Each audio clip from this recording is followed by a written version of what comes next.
yes, now you are having your coffee. Like invite everyone to help themselves and make sure that everything is there. And we talked about that on the previous video, what you need to pack and make sure that everything is there. There is water. Like I was still saying, I'm focusing on guys right now as a safari guide. I'll make another videos where I'll talk about clients and what I've experienced about clients and stuff like that. Now, still on the guide, there are some guides that do smoke. You know, it's just normal that do. But as a guide, excuse me, as a guide, I will encourage you not to smoke in front of your guests. Because it's relaxing time. I will say avoid smoking. If you are smoking, avoid smoking in front of your guests, because most of these guys that are from areas where smoking is it's really an issue, and they're not used to see someone, a service provider, just smoking in front of them like that. And remember, you are a guide. you know you are the image of your organization, you are the image of yourself, you are the image of the country, you are the image of the hospitality industry at that point. So if it's possible, just avoid the smoking incidents and stuff like that. And while having coffee, just have a conversation with them. I mean, talking about general issues. Remember, when you're doing your guide license, on your park interpretation or on your exam papers, normally they will ask you about current affairs, they will ask you about the regulation and stuff like that. So you can just get a topic that you can talk about and bring everyone on board and show that you are one. Looking at the time again, you have to be time conscious. What time you want to be back at camp? What time again is brunch time? Because you don't want to delay food getting cold for guests at camp, and you have the radio as well. You keep in communicating with the camp that I'll be there in 30 minutes. I will delay in 15 minutes and stuff like that. Keep communication with camp when necessary. Okay. Now it's after coffee. Make sure that when you leave the picnic site as a guide, you don't leave anything but your footprints with your clients. Don't leave any litter around. Pack everything, take it back to the car and dispose it off when you get to camp. Alright. Now you'll be continuing again after coffee with your clients. As you are continuing now driving, looking for more sightings, don't focus on big game only. Don't be looking for leopards only. Don't be looking for lions only. You need to develop that skill of being able to entertain your guests with small things. And as you grow in your guiding career, you're going to find yourself getting more interest in a certain niche.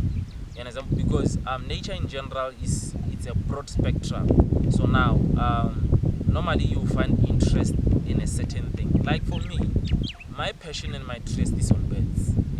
Someone will be like in flowers, someone will be like in trees, someone will be like in insects, someone will be into butterflies. So now those are the things now where you really have to show your skills, because the sun is going up. Most of the animals are running into their shades and stuff like that. Find something interesting to talk to your guests about. Stop when necessary to explain a certain flower.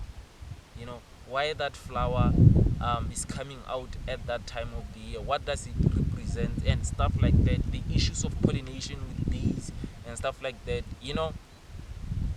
Be creative.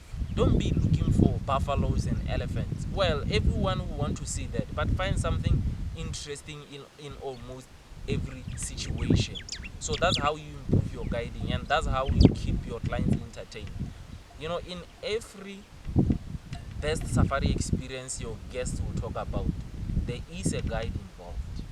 And how they are going to evaluate that journey, it will be how you have handled them. Okay.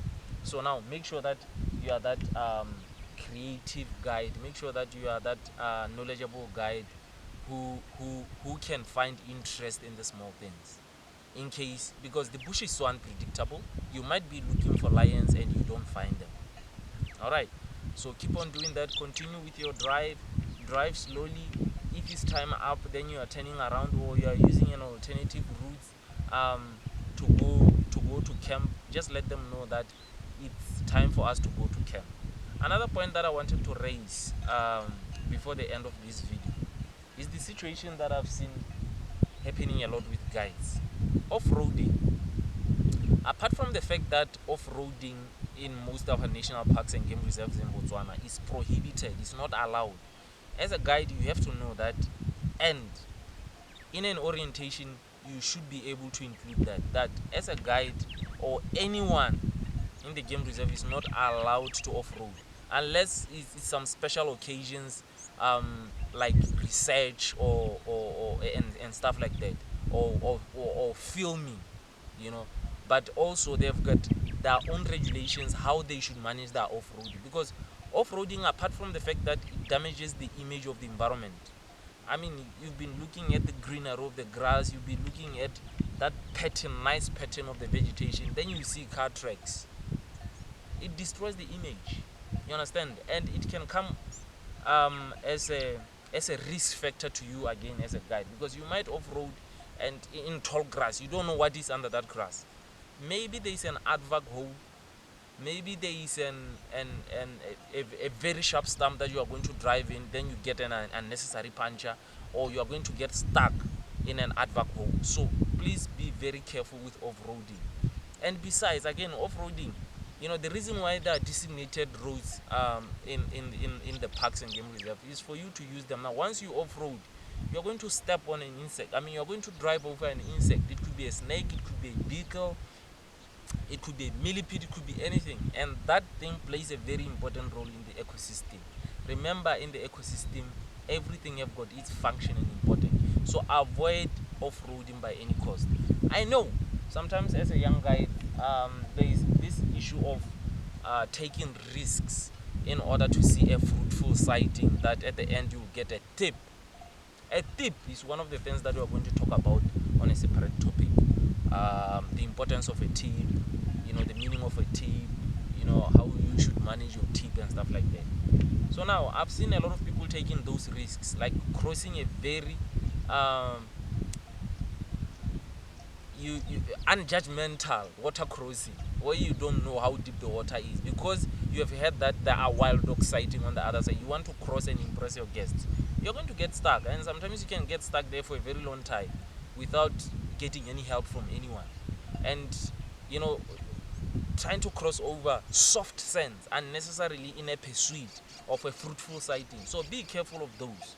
And off-roading is a very big issue, and it's punishable by law in our country, because we're avoiding those situations of stepping in other animals.